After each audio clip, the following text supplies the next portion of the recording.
Hello everyone, welcome back my YouTube channel. আজকে আমার Gixxer SF250 1000 kilometre complete হয়ে গেল।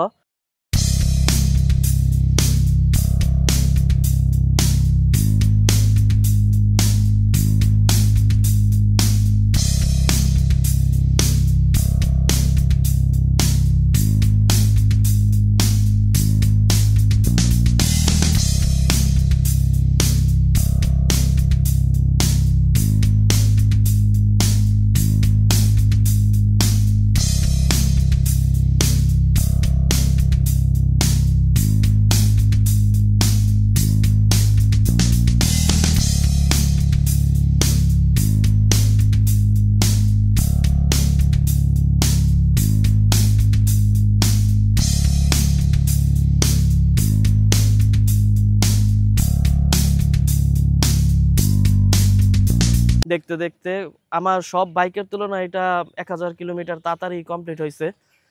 এর আগে 500 কিলোমিটারে আমি একটা ভিডিও করছিলাম, আর তখন কোনো প্রবলেম ছিল না, শুধু হ্যান্ডেল বাবলের কথা বলছিলাম আমি। আর 1000 কিলোমিটারে একটা প্রবলেম আমার আছে, বাকি ফুল বাইক একদম ভালো আছে, কোনো প্রবলেম আমি এখন পর্যন্ত ফেস করি নাই। ব্রেকিং অসাধারণ, পাওয়ার অসাধারণ, কন্ট্রোলিং অসাধারণ, সব কিছু ভালো। শুধু একটা প্রবলেম আমার আছে 1000 কিলোমিটারের মধ্যে পাইছি, সেটা হচ্ছে এই হ্যান্ডেল বাবল করা। খুব হালকা পরিমাণ হ্যান্ডেল বাবল করে, কিন্তু করে। যখন 70-এর উপরে উঠে তখনই এই হ্যান্ডেলটা বাবল করে, আবার 70-এর নিচে যখন নামা শুরু করে তখন আর হ্যান্ডেল বাবল করে না। আর কালকে আমি ঘুরতে ঘুরতে দেখার পরে দেখলাম হ্যান্ডেল বাবল কেন করে। হ্যান্ডেল বাবল করে আমার সামনের টায়ার এরকম করে। টায়ার কেন এরকম থাকবে, এটা হচ্ছে আমার সবচেয়ে বড় প্রশ্ন, যে টায়ার কেন এরকম করবে। রিম এমন করে নাই, ডিস্ক রিম সব ঠিক আছে, টায়ার আমি দেখাই দিতেছি। তো বাইকের ছোট সমস্যা হোক বড় সমস্যা হোক, যেহেতু আমি ব্লগ করতেছি, ব্লগ এখন ছোট অবস্থায় আছে, আপনাদেরকে জানানো এটা আমার দায়িত্ব। আর এর থেকে বড় কথা, বাইক তো আর টাকা ছাড়া আসে নাই, টাকা দিয়ে কিনছি আমরা বাইক। 4.5 লাখ টাকা বাইকের দাম, কাগজ সহ, কাগজ 15-20 হাজার টাকা দিলে 4,70,000 টাকা বাইকের দাম পড়ে। এটা তো আর কম টাকা না, একটা সিকেডি বাইকের জন্য এটা কিন্তু মোটেও কম টাকা না। তো প্রবলেম হইতেই পারে, প্রবলেম হওয়া কিন্তু বিষয় না। প্রবলেম কোম্পানি ওয়ারেন্টি দিছে, কোম্পানি ওয়ারেন্টি ক্লেম করে যদি ঠিক করে দেয়, ওইটা হচ্ছে বড় কথা। এক প্রবলেম হইতেই পারে, মোবাইলে হয়, ইলেকট্রনিক্স পণ্যে হয়, বাইকেও হতে পারে। এত বড় একটা বাইক, এত পার্টস আছে। আমার বাইক নিয়ে কোনো কমপ্লেন নাই বন্ধুরা, সুজুকি নিয়েও কমপ্লেন নাই, কিন্তু প্রবলেম হতেই পারে। এক কষ্ট লাগে, বাইকে কেন প্রবলেম হবে, নতুন বাইক কষ্ট লাগে, কিন্তু কিছু করার নাই। এর থেকে বড় কষ্ট লাগবে যখন আমি সার্ভিস সেন্টারে যাব, তারা যদি না ঠিক করে দেয়। তো সার্ভিস সেন্টারে আমি এখনো গেছিলাম, যাই দেখি সার্ভিস সেন্টার বন্ধ। তো দেখা যাক কি হয় এটা। এখন সামনে আমি আপনাদেরকে আপডেট জানাবো, এটা অবশ্যই। আমি আপনাদেরকে আগে দেখা দিচ্ছি যে 1000 কিলোমিটার হয়েছে। এদিকে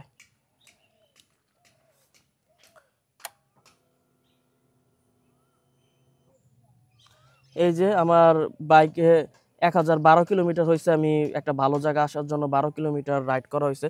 তো আমি সামনের টায়ারটা আমি আপনাদেরকে দেখাই দিচ্ছি, ক্যামেরা তো দেখা যায়, ভালোভাবেই দেখা যায়। তো আমি কালকে বাইক রাইড করার সময় নিচে হঠাৎ তাকাইছি, তাকানোর পরেই দেখি টায়ারটা এরকম করতেছে। ল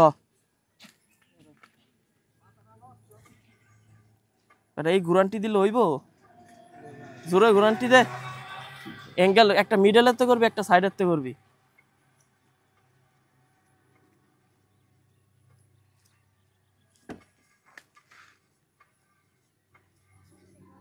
দেখতেছেন বন্ধুরা, হালকা হালকা এরকম করতেছে, হালকা একটু কিন্তু টায়ারটা লড়তেছে। আপনারা টায়ারের সাইড অ্যাঙ্গেল লক্ষ্য করুন, আর মিডল পার্ট লক্ষ্য করুন।